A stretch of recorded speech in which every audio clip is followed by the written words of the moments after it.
पक्षात बंडखोरी झाली, घराणेशाहीचे आरोप झाले आणि अंतर्गत वाद शिगेला पोहोचला।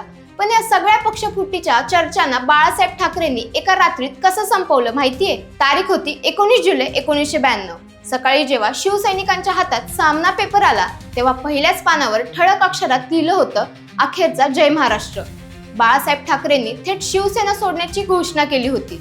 संपूर्ण महाराष्ट्राच्या काळजाचा ठोका चुकला होता। पण बाळासाहेबांनी अचानक असा निर्णय का घेतला होता? त्यामागे होतं पक्षांतर्गत बंड।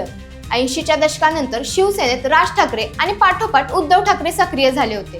जुन्या नेत्यांमध्ये अस्वस्थता वाढली होती।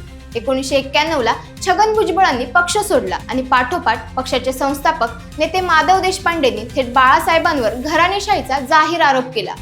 बाळासाहेबांनी या अंतर्गत वादावर थेट जनतेच्या दरबारात घाव घातला। सामनाच्या अग्रलेखातून त्यांनी लिहिलं, शिवसेना ही माझ्या कुटुंबाची खासगी मालमत्ता नाही, मी निरोप घेतोय। या एका वाक्याने लाखो शिवसैनिक रस्त्यावर उतरले। मुंबई ठप्प झाली, मातोश्री बाहेर रडणाऱ्या कार्यकर्त्यांची गर्दी झाली आणि दुसऱ्याच दिवशी बाळासाहेबांनी जाहीर सभेत विरोधकांना ठणकावून सांगितलं, विस्तव म्हणून वागणार असाल तरच तुमचं नेतृत्व करेल, जे नामर्द आहेत त्यांनी चालते व्हा।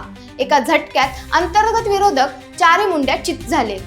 बाळासाहेबांनी राजीनाम्याचं हे अस्त्र पहिल्यांदाच वापरलं नव्हतं।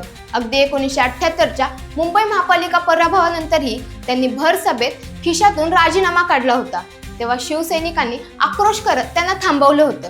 राजकीय संकटात भाऊक साथ घालून पक्षावरील आपली पकड कशी घट्ट ठेवायची याची ही एक मास्टर क्लास राजकीय खेळीच होती। बाळासाहेब आणि शिवसेना हा महाराष्ट्राच्या इतिहासातील ज्वलंत इतिहासच। तुम्हाला ही गोष्ट कशी वाटली हे कमेंट्समध्ये नक्की सांगा आणि अशाच माहितीपूर्ण व्हिडिओसाठी आचार्य मीडियाला फॉलो करा।